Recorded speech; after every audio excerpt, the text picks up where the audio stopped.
자, 오늘 오전 있었던 제14차 비상경제 민생회의 한번 알아보고 가겠습니다.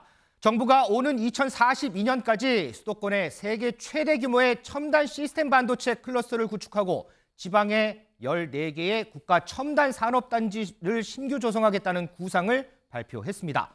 윤석열 대통령은 오늘 회의를 주재하면서 첨단 산업 생태계 구축을 위한 것이다 이렇게 밝혔는데 민지숙 기자와 먼저 이 부분 자세하게 좀 알아보겠습니다. 자, 민지숙 기자.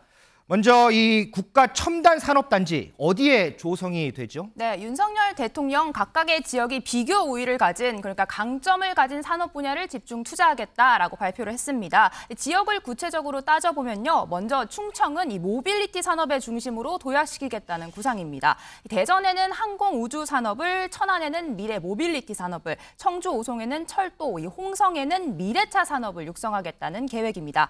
호남권에선 광주와 익산 등 4곳이 선정이 됐는데요. 이곳에선 미래차 핵심 부품을 국산화하고 나로우주센터와 연계한 우주산업 클러스터를, 식품 기업이 모여있는 이 익산에는 K푸드 산업을 육성하겠다는 구성을 발표했습니다. 경북권으로 넘어가면 대구에 미래 자동차와 로봇 산업을 육성하겠다.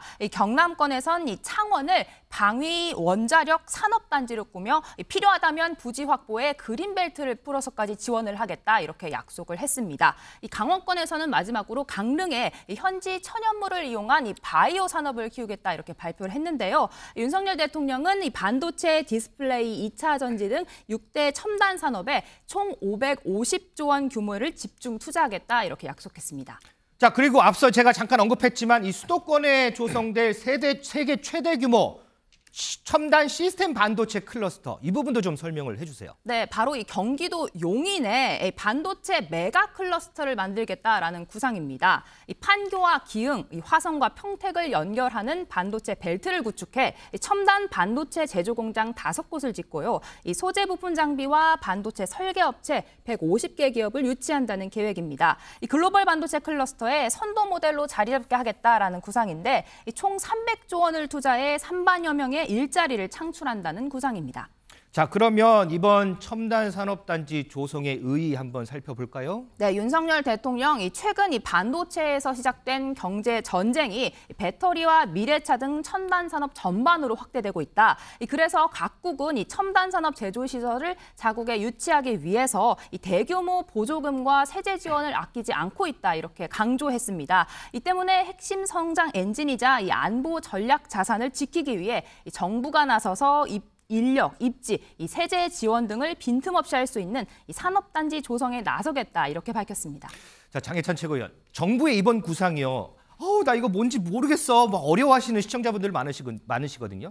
궁극적으로 뭘 위한 건지 좀 쉽게 좀 설명을 좀 해주세요. 우선 기존의 이 전통적인 제조업 수요가 나날이 줄어가고 있는 상황에서 네. 첨단 산업에 투자하고 이 첨단 산업 발전시키는 것이 국가 전체의 먹거리와도 직결되고 안보 문제이기도 하다는 게 윤석열 대통령의 입장입니다. 네. 사실 반도체라는 게 더 이상 이 기술에 국한되는 것이 아니라 안보 자산으로 분류되고 있지 않습니까? 그렇죠. 그 같은 관점에서 이야기를 했고 또 첨단 산업은 이 지방 균형 발전과도 직결된다라는 이야기도 오늘 나왔는데요. 용인에 짓겠다는 반도체 클러스터 외에도 각 지역에 앞서 민 기자님이 설명해 주신 것처럼 이 지역 특화형 첨단 산업단지를 짓게 되면 네. 이 수도권에 집중된 어떤 일자리 현상을 좀 해소하고 각 지역에 맞춤형 일자리가 생기고요. 이게 연결된다면 그 지역 대학에서, 지방 대학에서 지역이 보유하고 있는 첨단 산업단지에 이제 취직할 수 있는 특화된 전공 같은 경우를 교육하게 될 경우에 대학의 경쟁력도 살아난다는 지방 균형 발전의 의의도 담고 있다고 대통령실에서 설명이 나왔습니다. 자, 아무튼 이 첨단 산업 초강국으로 가기 위한 이런 발판이 이 시작부터 좀 잘 좀 닦였으면 하는 그런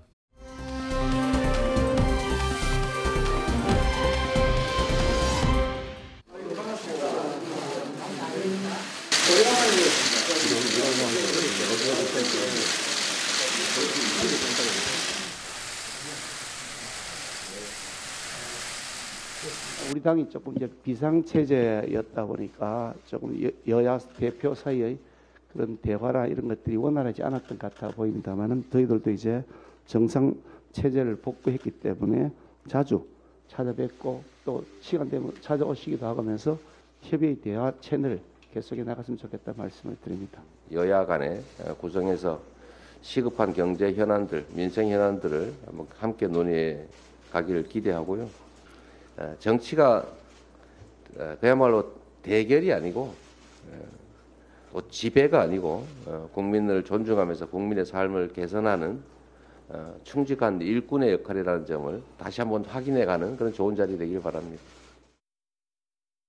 네, 영상 보신 대로 국민의힘 김기현 대표 그리고 민주당 이재명 대표 오늘 처음으로 회동을 했습니다. 민지숙 기자, 여기 사진 보면 두 여야의 대표 서로 이제 웃고 있는데 이 모습만 보면 오늘 분위기 좀 좋았겠다 이런 생각이 드는데 혹시 어땠어요, 분위기? 네, 나쁘지 않았던 것 같습니다. 두 손을 꼭 잡은 사진이 공개가 됐고요. 이 대화는 17분 정도로 길진 않았지만 바깥으로 웃음소리가 새어나올 정도로 화기애애한 분위기였다고 합니다. 이 김기현 대표가 먼저 이재명 대표에게 이재명 대표가 SNS에 올린 글을 봤다. 이렇게 민생 문제 해결을 위해 잘하게 경쟁을 하자 이런 이야기에 본인도 굉장히 공감한다 이야기를 꺼냈습니다. 그러면서 협치를 지키기 위해 노력을 하겠다라고 약속을 했는데요. 여기에 이재명 대표도 상대를 무너뜨리는 정쟁이 아니라 국민의 삶을 생기는 이 경쟁을 해야 한다 이렇게 화답했다고 합니다. 이 두 사람이 규제 완화에 대해서도 어느 정도 의견 일치를 보였고 또 김기현 대표가 격주로 아주 좀 더 자주 만나자 이렇게 이야기를 하자 이재명 대표가 수시로 만나자라고 좀 더 자주 만나자는 뜻으로 호응을 했다라고 전해지고 있습니다. 장해찬 최고위원, 여기 오늘 여야 대표 만났는데 우리 키워드 있는 것처럼 민생 협치 한 목소리로 얘기를 했어요.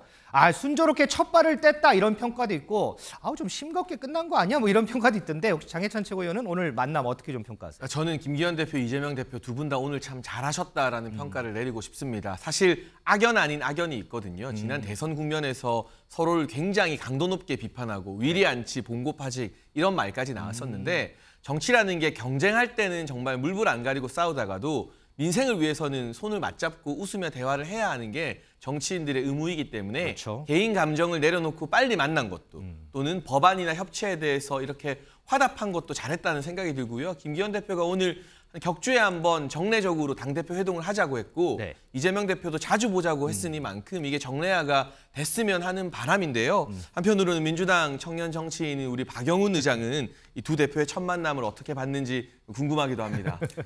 저도 긍정적으로 봤고요. 국민들 보시기에 참 좋았을 것 같아요. 지금 민생도 어렵고 물가는 계속 오르고 금리는 계속 오른 상황이잖아요. 이 상황에서 우리 정치가 경쟁으로 민생 경쟁으로 이 상황을 타개해야 된다고 보고 다만 저는 좀 어려워 보이는 게 오늘로써 마지막 만남이 되지 않을까라는 걱정을 해요. 아이고. 왜냐하면 국민의힘이나 지도부나 대변인단에서 계속 이재명 대표에 대한 비판 성명을 내고 있고 윤석열 대통령이 국민의힘 신임 지도부를 만난 자리에서 이런 이야기를 했어요.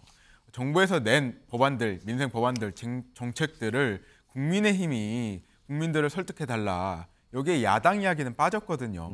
사실 국회는 지금 민주당이 다수 의석이기 때문에 민주당과 협치를 통해서 민생 문제를 해결해야 되는데 윤석열 대통령은 민주당과 협치할 생각은 안 하고 국민의힘 단독으로 민생 문제를 해결하려고 하고 있어요.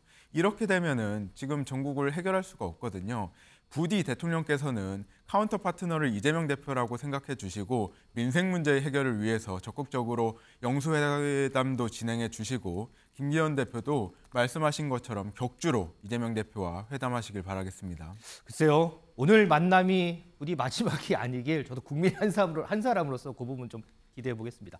민 기자, 김기현 대표가 오늘 오후에는 이명박 전 대통령 예방한다고 하더라고요. 맞습니다. 김기현 대표 오늘 일정이 아주 바쁩니다. 조금 뒤인 3시 반부터는 이명박 전 대통령 사저를 찾아 예방을 하겠다라고 일정이 발표가 됐는데요. 이 친이명박계로 분류됐던 이 김기현 대표 이전에도 이 전 대통령 사저와 병원을 연이어 찾은 적이 있습니다. 이명박 전 대통령도 김기현 대표 선출 이후에 축하난을 보내기도 했다는데요. 이번에 찾아가서는 이 집권당의 책무와 당내 화합에 대한 조언을 구할 것으로 보이고 있습니다.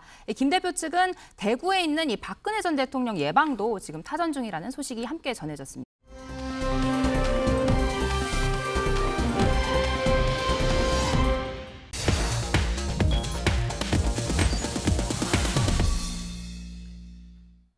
자, 당 내용 수습을 위해서 상당히 분주하죠. 민주당 이재명 대표. 어제는 당원들과 대화도 했고요. 요즘에는 뭐 틈이 날 때마다 의원회관 이렇게 돌면서 의원들하고 차도 마시고 뭐 그런다는 얘기도 있는데 민지숙 기자, 오늘은 뭐 더 미래라는 의원 모임하고 또 간담회도 한다면서요? 맞습니다. 조금 전 오후 3시에 시작을 했고 지금은 비공개로 전환이 된 상황입니다. 이 취재진이 굉장히 많이 모였다고 하는데요. 이재명 대표가 모임 초반에 인사를 나눴다고 합니다. 이재명 대표 취임 6개월 다 돼가는데 그동안 의원들과 절대적으로 소통이 부족했던 것 같다. 최근에 그래서 한 분 한 분 만나고 있다 이렇게 이야기했다고 합니다. 그러면서 다양한 목소리가 정당의 본질이다 이렇게 인사말을 전했다고 하는데요. 이 이야기대로 실제 이재명 대표 지금 170명에 가까운 의원들과 가능한 1대1 면담을 추진하고 있다고 합니다. 미리 전화를 걸어 시간이 맞으면 의원 방으로 직접 찾아가 1대1 번개 차담을 하는 방식으로 진행되고 있다고 하는데요. 네. 최근 이 사법 리스크나 지도부 리스크 이런 지도부 리더십 같은 이야기에 대해서 허심탄회하게 이야기를 나누고 있다라고 전해집니다. 박영훈 부의장, 이 더 미래라는 이 의원 모임이 제가 알기로는 이제 초재선 의원들 중심으로 모였고 여기에는 소위 이제 친명계라고 불리는 의원들도 다수 있는 걸로 제가 알고 있어요. 그렇다면 현 이재명 대표 체제에 대한 힘을 실어주기 위한 이런 모임인가? 저는 그게 좀 궁금한데 어떤가요? 이재명 대표에게 힘을 실어주는 건 저는 맞는 것 같아요. 지금 어쨌든 당이 우리 안에서의 갈등보다는 외부의 힘에 의해서 민주당이 흔들리는 모습을 보이기 때문에 저는 의원들끼리 이렇게 결합하는 모습을 보여주고 있다고 생각하고 제 개인적으로는 우리가 선거에서 패배하거나 대통령실이나 정부 여당에 의해서 흔들리는 게 아니고 검찰이라는 제3의 힘으로 인해서 우리가 흔들리고 무너지게 된다면은 민주당의 미래가 과연 있나? 라는 지지자들의 질문도 있고 저 개인의 생각이 있는데 그 위기감이 점점 의원들을 결집시키고 있다고 생각하고요. 결국에는 이재명 대표께서도 지금은 우리가 뭉쳐야 될 때이고 본인께서 이제까지 어떤 의혹이나 사법적인 재판을 받고 있는 것들, 수사하고 있는 것들 이것에 대해서 얼마나 부당한지 설명하는 자리였다고 저는 판단하고 있습니다. 자, 그러면 이런 위기감이라는 표현을 썼는데 우리 장혜찬 최고위원은 이거는 어떻게 보세요?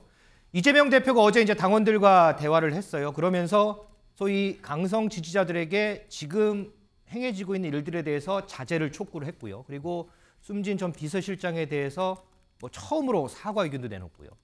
글쎄요, 이재명 대표가 조금은 유연해진 거 아니냐. 지금 며칠 계속 지내오면서 이런 분위기를 감지해서 조금 유연해진 거 아니냐 이런 얘기가 있는데 어떻게 당내 리더십이 흔들리고 있기 때문에 그런 이야기를 할 수밖에 없는 것 같고 전 늦게라도 강성 지지층 자제 촉구한 건 잘했다고 생각합니다.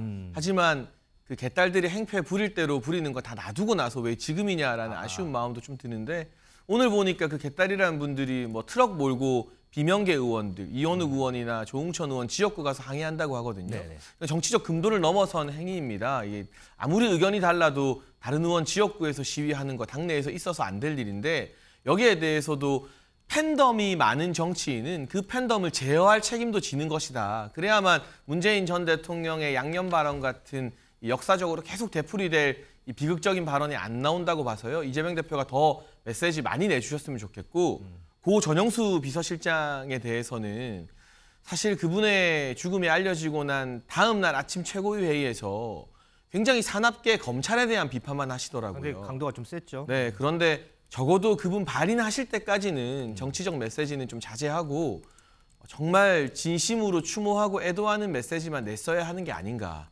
이미 다 지나간 다음에 더군다나 그분 유서에 정치 내려놓으시라라는 절절한 충고도 담겨 있는데 장례식장 간 다음 날 장례 집회 가시고 나서 이제 와서 이렇게 저에게도 책임이 있다라고 사과 아닌 사과, 추모 아닌 추모하는 거 유족들 입장에서 보면 참 많이 서글프실 것 같습니다. 박영훈 부의장, 조금 전에 이제 장혜찬 최고위원 발언 중에 있었지만 일각에서 이런 비판도 있어요. 어제 당원과의 대화를 해서 소위 강성 지지자들에게 자제 요청을 했지만 이거 너무 늦은 거 아니냐 이런 비판이 있거든요. 이재명 대표께서는 이제까지 여러 차례 우리 지지자분들께 자제를 요청드렸어요. 우리 안의 싸움은 옳지 않다. 우리가 싸우면 누가 좋아하겠냐. 윤석열 대통령과 국민의힘 그리고 보수 세력들이 가장 좋아한다라는 메시지를 계속 내셨고 이것은 한두 차례 낸 게 아니고 정말 오랫동안 여러 차례 내셨거든요. 이건 시기의 문제보다는 지금 이재명 대표는 지도자의 언어, 지도자의 자세를 보여주고 있는 거거든요.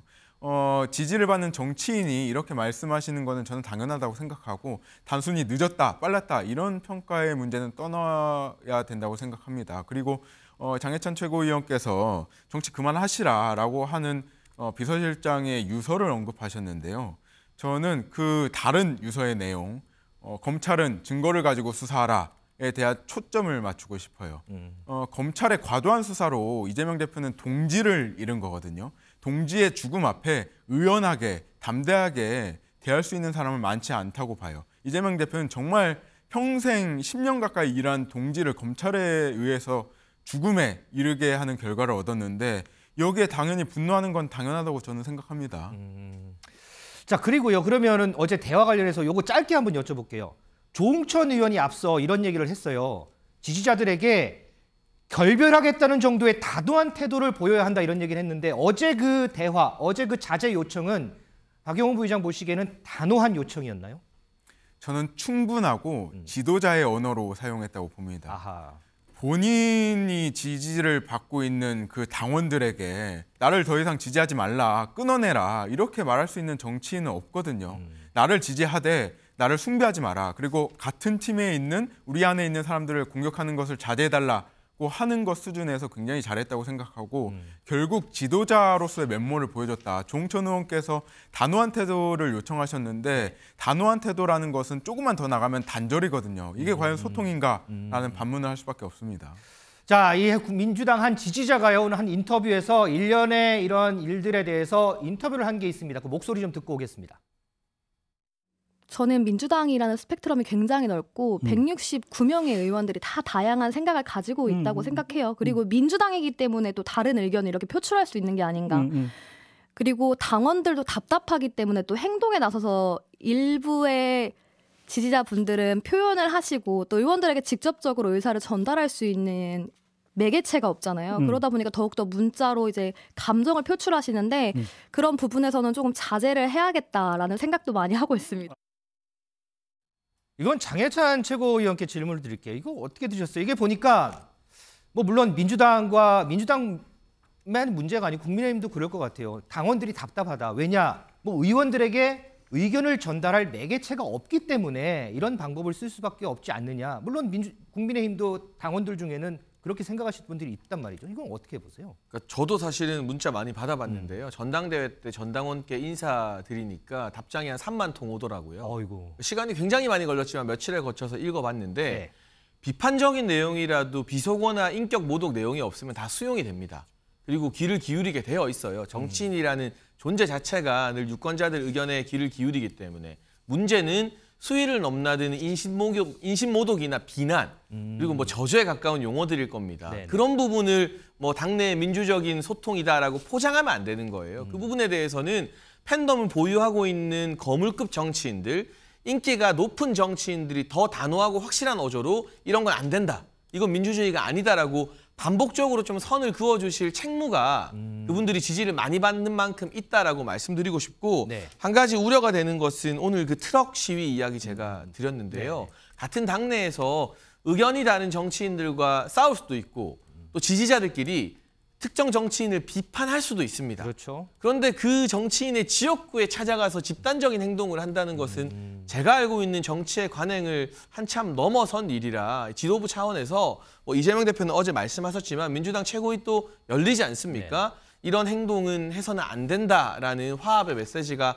나오는 게 바람직하지 않을까 싶고 만약 같은 행동이 국민의힘 내에서도 일어난다면 네네. 저도 최고위 회의에서 이런 정치적 금도는 지켜야 된다고 언제든 말씀을 드릴 것 같습니다. 알겠습니다.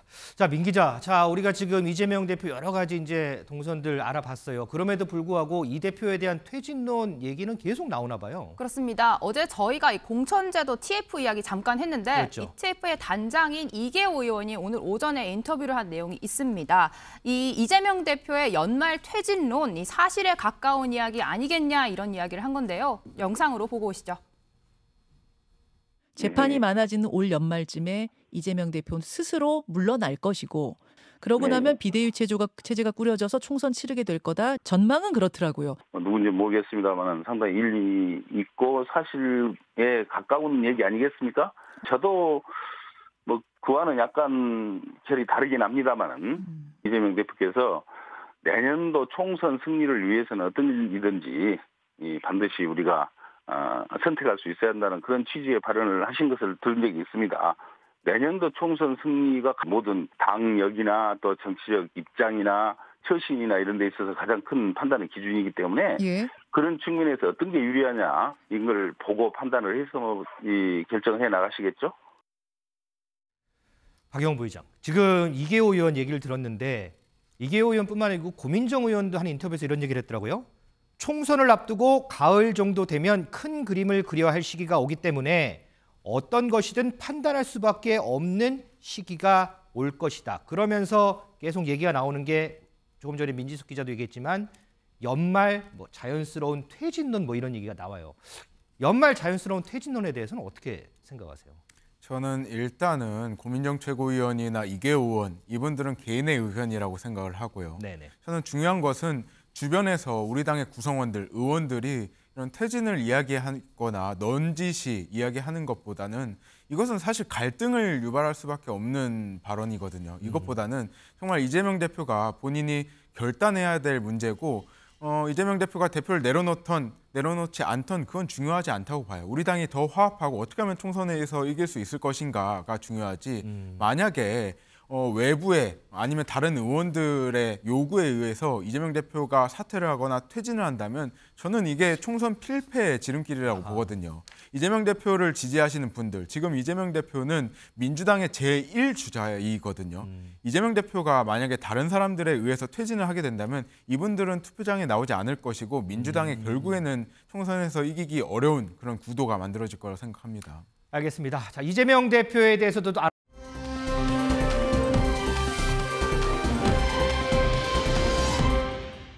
저는 전두환 전 대통령의 손자이자 전재용 씨의 아들입니다. 저희 가족이 아마 행하고 있을 범죄 사기 행각에 관련돼서 이를 밝히는 데 도움이 되고자 동영상을 찍게 됐습니다.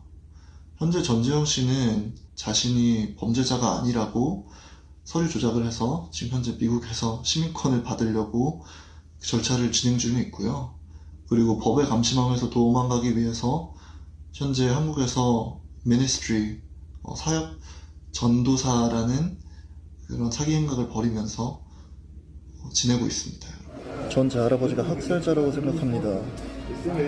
그리고 그는 저희의 나라를 지킨 영웅이 아니라 범죄자일 뿐입니다.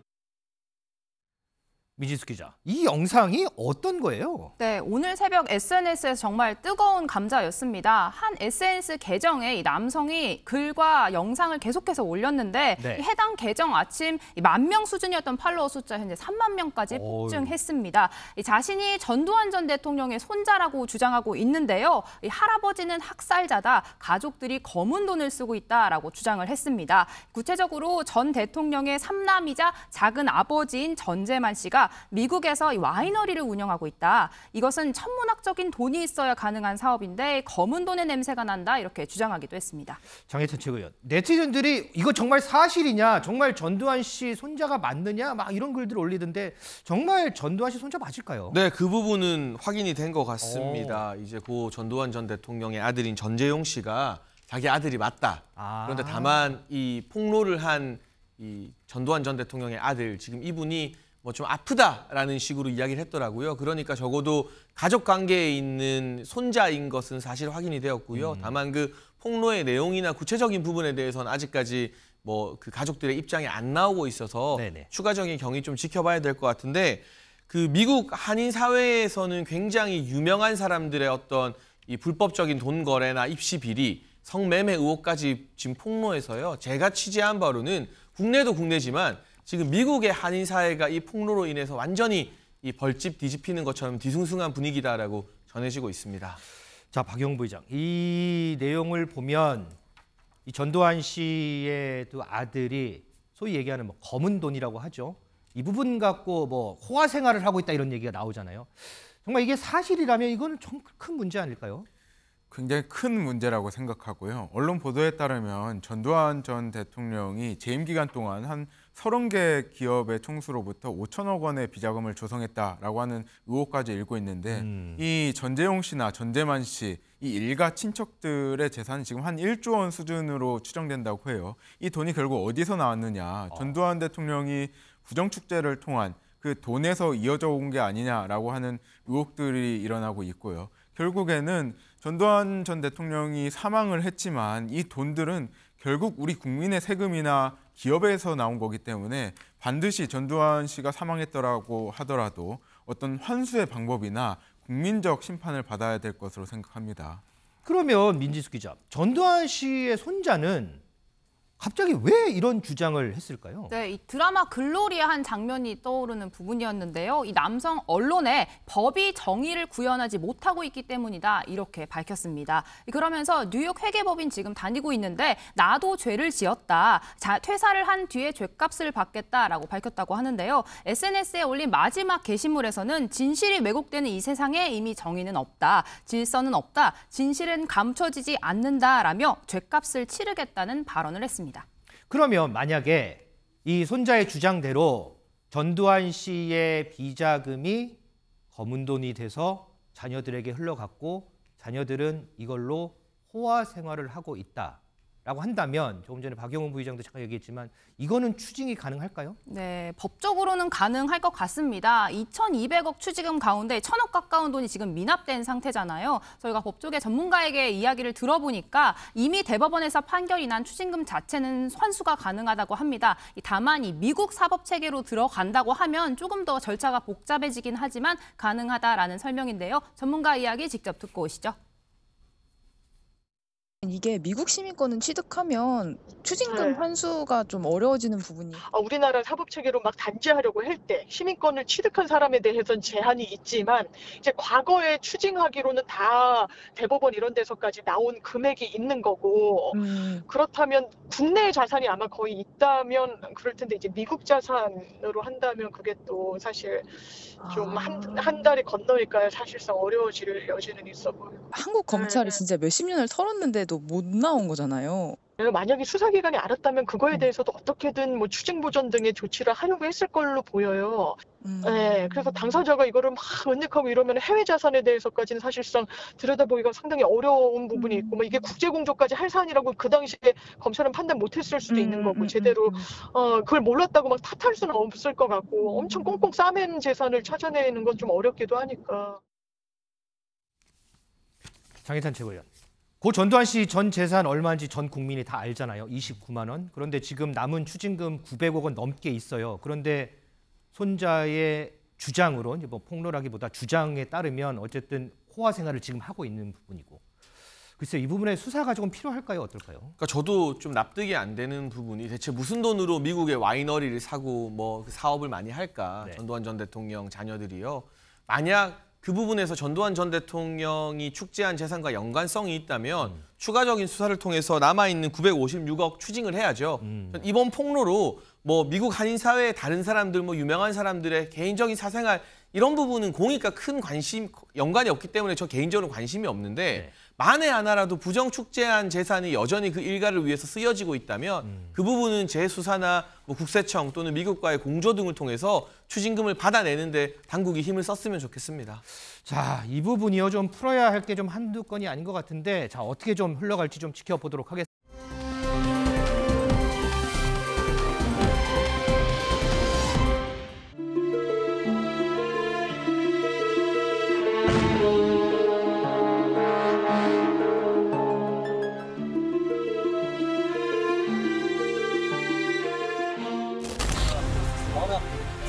뭘 찍나?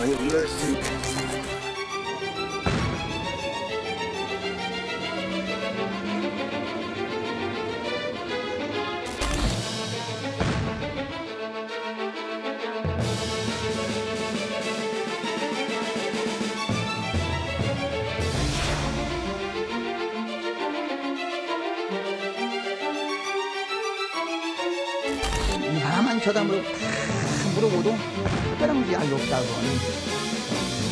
여성들은 야 그거 나르면 욕 들어버려. 음식 안 먹으면 썩어 똥이야. 성폭행 인정하세요? 안녕. 하나님 안 보인다고? 안 보여? 나 찾다가 뭐 하나님.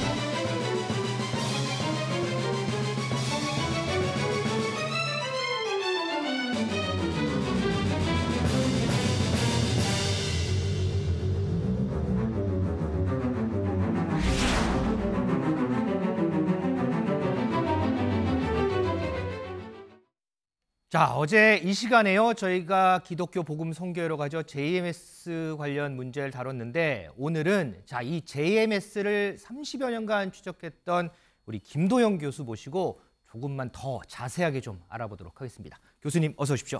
안녕하십니까? 예.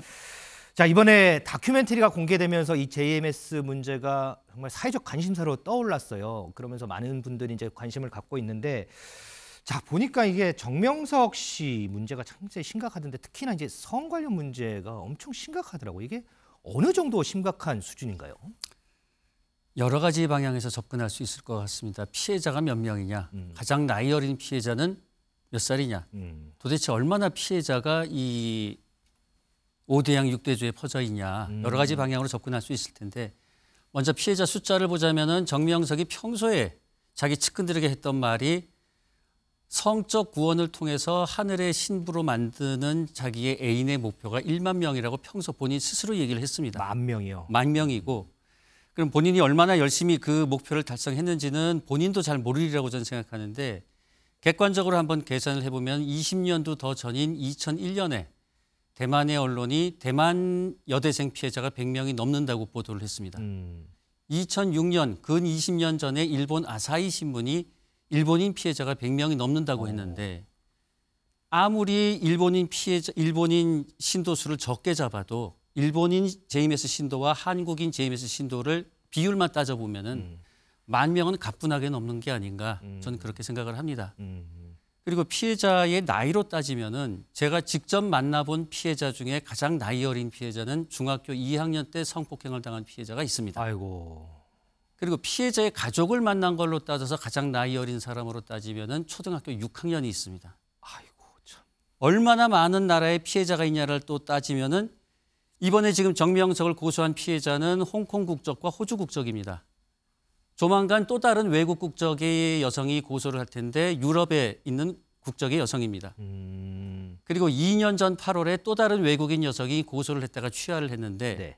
이분의 국적은 또 다른 대륙에 있는 외국인 여성입니다.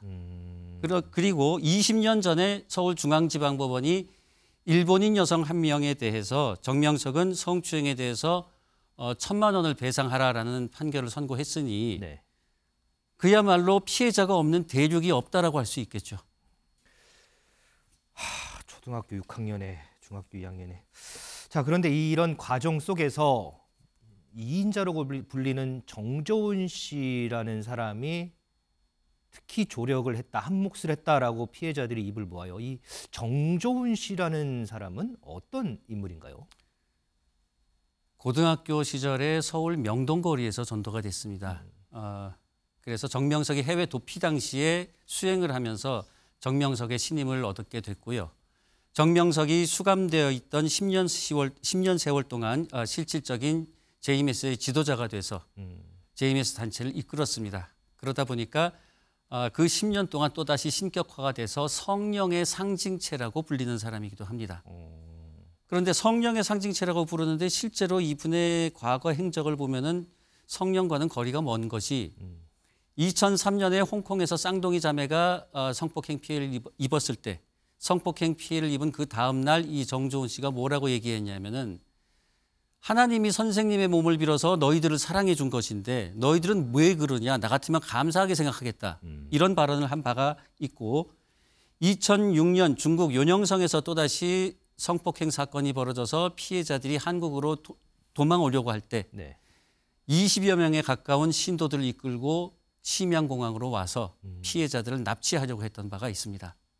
그런데 어제 저희도 잠깐 다뤘지만 최근에 이 정조은 씨라는 사람이 내부 폭로를 해서 지금 파장이 일어요. 이 2인자로 불리는 사람이 왜 갑자기 이 시기에 내부 폭로를 하게 됐을까? 왜 그렇다고 보세요? 아까 말씀드린 것처럼 홍콩 사건과 중국 사건은 과거의 일이라 치더라도 네. 지금 현재 정명석을 고소한 홍콩 피해 여성이 얼마 전 넷플릭스 다큐멘터리에서 제이 언니라고 말을 했는데 그렇죠. 그 제이 언니 또한 바로 정조은 씨를 얘기하는 겁니다. 그리고 호주 피해자, 지금 고소한 그 호주 피해자를 정명석 교도소에 있을 때 면회하도록 데려간 사람도 정조은 씨고, 호주 피해자가 월명동에 갔을 때 정명석 출소 후에 그 호주 아가씨에게 너 여기 떨어지지 말고 선생님 계속 바짝 붙어 다녀라 라고 한 사람도 정조은 씨입니다. 본인이 수사선상에 오르니까 매우 긴장하는 것이 아닌가 싶고, 그뿐만이 아니고 지금 현재 교단이 매우 심각한 내부 분열이 일어났기 때문에 교단에서 일부 세력들은 지금 정조은 씨를 교단 자금 횡령, 돈을 횡령해서 부동산 투기를 했고 명품 사치 이런 혐의로 지금 현재 횡령으로 고소를 해놓은 상황입니다. 그래서 본인의 입지가 매우 좁아지다 보니까 글쎄요, 새로운 돌파구를 마련하려고 너희들이 날 건드리면 나도 더한 걸 폭로하겠다. 이런 메시지를 던지는 것이 아닌가라는 추측도 해보게 됩니다. 그러면 이 정조은 씨와 소위 얘기하는 JMS 교단과의 이런 마찰은 앞으로 좀 더 진행될 가능성이 있다고 보시는 건가요? 더 진행될 텐데 그 향방이 어떻게 될지 저도 궁금합니다. 자, 그리고 이 JMS라는 단체, 물론 성문제도 성문제지만 요즘 나오는 얘기들을 보면 이제 권력하고 상당히 맞닿아 있는 것 같아요. 이 JMS의 권력의 정도 어느 정도가 되나요? 구체적인 제가 직접 겪은 사례를 말씀드리면은 1999년에 제가 언론에 제보를 해서 공론화되니까 네. 현직 검사라는 분이 제 개인 핸드폰을 알아서 바로 그 다음 날로 전화를 와서 너 인생 망가지기 싫으면 조심해라 이렇게 협박을 한 바가 있고, 제가 반 JMS 사이트를 운영을 했습니다. 카이스트 박사과정 학생 시절에. 네. 그러니까 그 2002년에는 중앙대학교의 현직 교수님이 저희 카이스트를 방문해서 김도영 학교 잘나라. 저런 흉악한 놈을 왜 카이스트 학생으로 공부를 하게 만드냐. 이렇게 한 적이 있고요. 또 2003년에 정명석이 저 때문에 체포가 돼서 위급한 상황이 되니까 대전 지역의 모 일간지던 기자가 카이스트를 비방하고 저를 비방하는 기사를 써서 공격을 한 적이 있습니다. 그리고 최근에 또 넷플릭스 다큐멘터리가 공개가 됐는데 네. 또 다른 언론에서 며칠 전에 공개가 됐습니다마는 넷플릭스 영화가 공개도 되기 전에 JMS 내부에서는 그 영화를 완전히 확보를 해서 그 전편을 전부 봤다라는 증언이 지금 나왔습니다. 그러니 넷플릭스고 검찰이고 교수고 기자고 없는 데가 없다라고 말씀을 드리고 싶고, 특히나 정명석이 중국 본토에서 몇 년 동안이나 도피를 하던 시절에 그 정명석의 도피처 집을 건설을 하고 그 단독 주택에서 비밀 땅굴까지 파서 도피를 도와줬던 사람이 중국 정부에서는 처벌을 받고 징역을 살고 한국으로 강제 추방이 됐습니다마는 한국에서는 처벌을 거부했습니다. 저희가 범위 도피로 고발을 했는데 수사기관에서는 당신 말대로 저 사람이 중국에서 처벌을 받았다면 판결문 가져와라. 민간인인 제가 어떻게 판결문을 얻겠습니까? 제가 외교통상부 재외국민보호과로 직접 전화를 해서 확인한 거는 그분들이 얘기를 해줍니다. 판결문 와 있다. 그러나 개인정보 때문에 죄명과 구체적인 건 말할 수 없다라고 하는데 수사기관은 그런 한 내용을 제가 얘기를 해줘도 처벌을 거부해서 그 사람이 한국에서는 처벌받지 않았습니다. 그러면 이 JMS가 어떻게 이렇게 권력과 맞닿을 수가 있었죠? 주로 젊은 시절 젊은 대학생부터 포교를 해가지고 네. 거기서부터 이제 엘리트를 집중적으로 전도한 결과. 그 지금 포교라고 말씀하시는데 보니까 이제 그런 게 있잖아요. 어떻게 지나가다가 내가 메시아다, 소위 이렇게 얘기하면 저 같은 경우에는 무슨 소리 하는 거야 이렇게 할 수가 있는데 어떻게 이렇게 다들 이렇게 이 JMS라는 단체에 빠지게 됐을까? 혹시 뭐 이런 표현하긴 그렇지만 JS만의 무슨 매력이 있는 걸까? 지금 JMS라고 하면 아무도 처음부터 따라가지도 않을 겁니다. 그러니까 JMS라는 내색은 전혀 하지 않죠. 순수하게 혹시 성경 공부해보지 않겠냐, 아니면 키 크고 예쁜 여성이 있으면 모델 활동해보지 않겠냐, 이렇게 접근을 합니다. 제가 알고 있는 그 피해자 한 분의 케이스를 얘기를 해주자면은 유명한 여대 학생이었습니다. 미모가 매우 출중하니까 JMS 여신도가, 여간부가 그 여대 정문 앞에 상주하고 있습니다. 그래서 키 크고 예쁜 미모가 출중한 여성이 다가오면 접근을 합니다. 남자가 접근하면 당연히 경계를 하겠지만 인상 좋은 여성분이 다가가니까 그렇게 크게 경계하진 않았고 그래서 성경 공부해보지 않겠냐? 인상이 너 참 좋구나. 이렇게 접근을 해서 서서히 성경 공부를 받던 중에 이 아가씨가 뭔가 이상한 낌새를 쳐서 검색을 해보니 이제 이게 JMS구나라는 걸 알게 됐습니다. 네. 그래서 자기를 전도했던 그 언니에게 언니 제가 알아보니까 이거 JMS고 그분은 성범죄로 교도소로 가 있습니다. 저는 이제 그만 다니고 싶습니다. 그런데 이미 신뢰관계가 구축이 돼 있습니다. 그 피해 여성의 말에 따르면은 그 순간부터 카페에서 폭풍 오열을 한다라는 겁니다. 폭풍 오열을 하면서 저를 지칭하는 거죠. 예전에 어떤 사람이 있었는데 돈을 뜯어내기 위해서 우리 선생님을 모함을 하신 거다. 그래서 그 사람이 이 여자애들을 매수를 해서 그래서 너무나 억울하게 우리 선생님이 억울하게 감옥에 계신 거다라고 친밀한 관계에 있는 언니가 폭풍 오열을 하니까 정말 그럴 수도 있는 것 아닌가? 그래서 좀 더 다니다가 정명석 출소 후에 바로 성피해를 입어서 탈퇴한 그런 피해자도 있습니다. 어쨌든 이 정명석 씨가 뭐 도피 생활 하다가 체포가 돼서 이제 수감도 10년 동안 수감했잖아요. 그럼에도 불구하고 이 JMS가 무너지지 않는 이유는 따로 있을까요? 아까 말씀드린 것처럼 사회 각계각층의 신도들이 포진을 해서 아까 말씀드린 저희 학교를 찾아왔던 교수라든가 카이스트를 공격했던 기자, 검사, 국정원 직원 이런 사람들이 언제 어디서 활동을 할지는 누구도 알 수 없는 것 아닌가 그런 생각을 합니다. 자, 마지막으로 저희가 시간이 좀 짧게 있는데 어쨌든 이게 공개되면서 제2, 제3의 피해자가 이제 나오면 안 되지 않겠습니까? 어떻게 좀 끝으로 당부의 말씀 좀 있으시면 해주시죠. 이제는 정말 국가기관이 나서서 전방위적으로 수사를 하셔서 이 집단의 범죄가 그 전모가 어느 정도인지 규모가 어떤지 그거를 밝히는 것 외에는 더 이상 피해를 막는 방법은 저는 없다고 생각을 합니다. 좀 사회가 좀 많이 나서야 되는 그런 부분이군요. 그렇습니다. 알겠습니다. 오늘 프레스룸 라이브에서는 이 JMS와 관련해서 조금 더 깊이 한번 들어가 봤습니다. 우리 김동현 교수님 감사합니다. 감사합니다.